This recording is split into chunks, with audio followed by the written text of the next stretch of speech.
guys, let's get into it. Since we got Bread here, and, you know, Bread is like the walking Encyclopedia Britannica, man. So this is gonna be fun right now.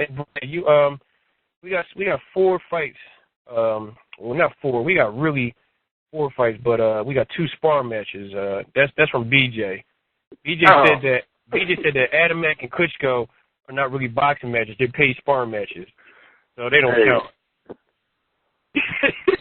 But honestly, I'm sure that people want to get into it. I want to get into that 4-man, what we call, I guess, their version of the bantamweight Super 6 was really 4 men.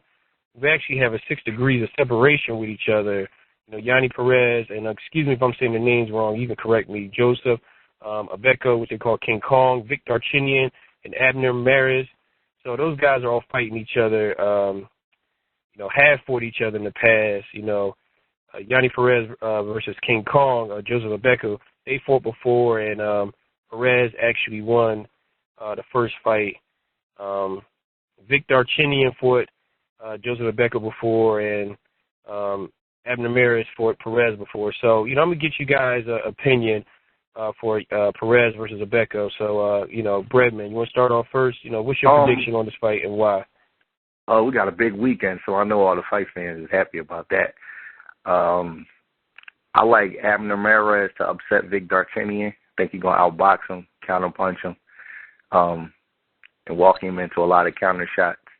Mares used to be trained by Nacho Bernstein, the trainer of the famous Marquez brothers, so kid could really counterpunch. I've been knowing about him for a few years now. He actually got a real bad eye problem that they try to keep on the low, but if that don't come up, something happens. He has some kind of damage to the tissue in his eye, which ain't never good in boxing because you constantly, you know, getting punched in the face. But if that don't come up, I think he's going to beat Darchinyan. I got to see a little bit more tape on the Perez Agabeko first fight to make a clear decision because I heard it was real close, and Agabeko was the victim of a few bad headbutts that kind of cost him the fight. But right now, off the top of my head, I think that's going to be a close one. It could possibly be one of those fights, like a 1-2 point fight, like maybe even a draw. But if I had to pick, I'll pick with Perez because he won the first fight. As far as the Klitschko and Adamek fights, I kind of agree with BJ. These kind of, especially Adamek, that's of any man alone. I mean, that's a stay busy fight. You know, Adamek is going to be in the big money next year. He the kind of guy who like to stay in the gym and stay busy. Klitschko, this kid Chisora, he's a little colorful. I've got a couple of sound bites on him for some writers over there in the UK. He's you know, gets in trouble a lot, beats women, kind of gets his little English thug on. Y'all probably don't know this, man, but England is real, like, they not, like, behind. Like, they real up to date with a lot of stuff, man. That boy that plays Stringer Bell is actually from England. So they got, like, they high on fashion and everything. They got, like, ghettos and shit like that. So this dude is, like, a little bit of an English thug, but he's going to get killed, man. He's way too... 16 fights is nowhere near enough to be dealing with the Klitschkos, man. He going to get put in the trunk. The same long, sustained, vicious beatdown that y'all used to seeing, y'all going to see. I'm serious. He's going to get blunging, man, because he talk a lot and he's aggravating Klitschko, and he's going to get hurt. And he don't punch hard enough. Vladimir is more talented than his brother, but he don't punch hard enough to bring the punk out of Vladimir, and he's going to get twice the treatment that Eddie Chambers got. He going to get hurt. Y'all going to hear about him going in the hospital like Shannon Briggs there. Mark my words. This boy going to get hurt and hurt bad. He going to be brave for the first couple of rounds, but after that, he getting put in the trunk. I don't even think, you know, it's hard for me to believe they let somebody with 16 fights fight this boy. But whatever. And y'all forgot to bring up Mark. We gonna bring it up we was gonna bring it up one by one. But you right in the chamber. Let's go right. Let's get your pick for everybody. Amir versus Madina. Listen, I'm big on Marcos Madina, man. I like that boy. He as y'all know, you can see his record. He lost one fight, and that one fight that he lost was against Andreas Kotelnik in Germany, and he lost by 1 point on a split decision. So you're really talking about an undefeated fighter. People who are not familiar with Kotelnik, I think he's Olympic silver medalist from 2000. He's the one that a lot of people think beat Devin Alexander. So McDonough gonna bring it, man. I like Amir Khan, man. Dude got a lot of talent, but Amir Khan got a horrible problem taking a punch, and that shit is genetic. Sometimes people just born to take a punch, and sometimes they not. And people think that he just got knocked down that one fight by Breidis Prescott, but he been dropped 4 times as a pro, and he's been dropped about 3 or 4 times as an amateur. He's just a guy that's really chinny. He just don't really take it well. He got to fight in like a real boxer-born style to not get clipped. So I think I'm picking Khan to win the decision, but I would never bet on it. We're going to be on the edge of our seats, man, because I just, he's just chinny, and Marcos Maidana bring it. I know for a fact he done knocked out 2 sparring partners out there in Vegas, so somebody, he going to bring it. And Peterson versus Victor Ortiz.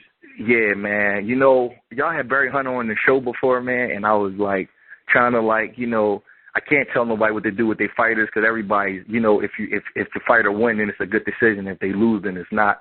But I think Lamont Peterson gonna get tore up. I think Golden Boy picked him for a reason. They see something in him and his brother.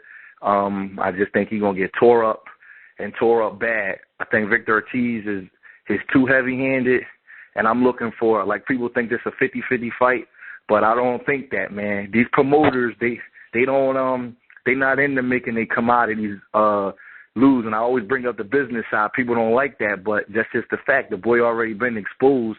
They ain't putting him in there again to get exposed. You know what I'm saying? They're going to lose too much money. So I think Victor Ortiz is going to tear Peterson up, either like a dominant decision or a late stoppage. I hate to say it because I'm pulling for him, but that's just what I think. I don't think they would have picked him if he could win the fight.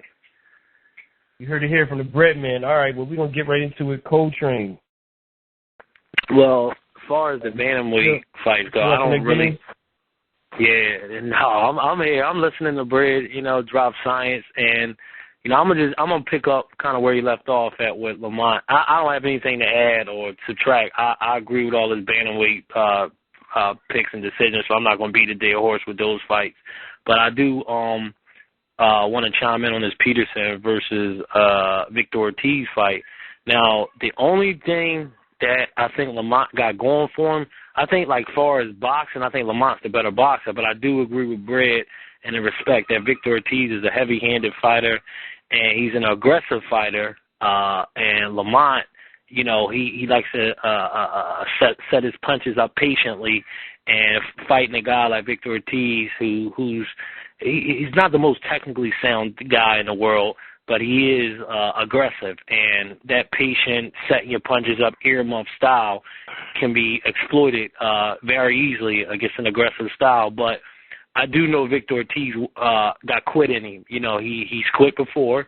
Now, granted, Lamont is not the animal that Madonna's is that, can change the fight with one punch and, stalk, and walking down. But I do think that Lamont, if he's able to, place his punches properly and, just set traps for Victor Ortiz and just flat out outboxing, which I think is going to be hard to do, and especially get a decision with this being a Golden Boy promotion type of deal. And when we had Barry on the show when Bria was on here, I think we touched on a good point how, they weren't kind of brought along like other fighters were brought along over there with that company with Top Rank, and they would just went from fighting guys with 16 losses to top-tier contenders. So it's just hard making that transition. So I think Lamont can win the fight, but I don't think he will win the fight. I think I got it being a lot closer than Brig got it being.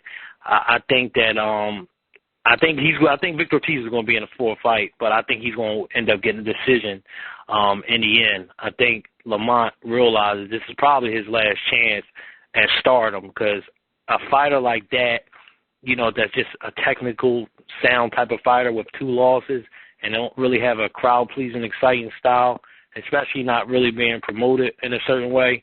This is it for Lamont, and I think he'll step it up. Barry and them realize it, but in the end, I probably got Victor Ortiz eking out a decision. But as far as Madonna and Amir Khan go, people going to think I'm crazy, but I think Amir Khan going to win this fight easily. I think Madina is a little bit overrated. This is just my opinion. I think that what he did against Victor Ortiz, I think a lot of people kind of overrated him from that. I thought Victor Ortiz could have won that fight easily had he fought a lot smarter. He got caught admiring his work, got clipped, and the fight was never the same, and he quit, as I mentioned earlier. I think Amir Khan is chinny, but since he's been with Freddie Roach, he's been tucking his chin, and he's been boxing like, kind of the younger version of how Oscar looked. Like he's been throwing crisp combinations, boxing, lateral movement, going back and forth. I just think he's just been boxing beautifully. And like Brad said, against Catalink, who Devin Alexander struggled with, Amir Khan boxed circles around that dude. So, and he was the only one that literally beat up Paulie Malignaggi. And I just think that he's kind of coming into his own right now. I just think this is his coming out party on Saturday. And I got him pitching a shutout against Madonna. I think Madonna's will have his moments, some scares. But overall, I got Amir Khan winning like a 118, 110 scorecard. Maybe some judges will give him some close rounds. But I got him winning big in this fight. Like Brad said, Golden Boy is the new Top Rank Productions. They choose opponents wisely. This is what they made one mistake with Victor Ortiz. That won't happen again. Bob Abrams showed De La Hoya the blueprint, how to bring fighters along, and now they're doing it over there at Golden Boy. So I just think that this fight, it got Amir's name written all over it. Very cool. BJ Murray. Yes, sir. Well, you already know, sparring matches is the sparring matches. The winners is going to be who the winners you thought was going to be. Honestly, the bantamweight tournament to me is more exciting than the rest of the two because Yanni Perez and Joseph Abeko was close to first fight. I actually watched it, and I couldn't sit down the whole fight. So I'm actually going for a draw for that fight, but I'm leaning towards Joseph Abeko. Matter of fact, go on the website, guardyourgrillboxing.com, check out the interview I had with him. I got Abner Maris winning the Vic Darchinyan one, but I wouldn't be surprised if Vic Quarter was something stupid because everybody gets stuck watching him play King Kong Possum with that fighting style that he has. But I'm going for Abner Maris in that fight. The Victor Ortiz and Lamont Peterson, I think Lamont is too heavy-footed and is going to be basically trying to chase him down. And if Bradley is knocking you around the ring, Victor Ortiz is really going to rock you something serious. I just hate that defense. I've been telling people for a while that defense is real horrible against people that's active. And all Victor Ortiz has to do is just be active to basically beat Lamont Peterson because he has to wait for him to stop punching to get off. So I see Victor Ortiz either the same way as Breadman, either knockout or late round stoppage.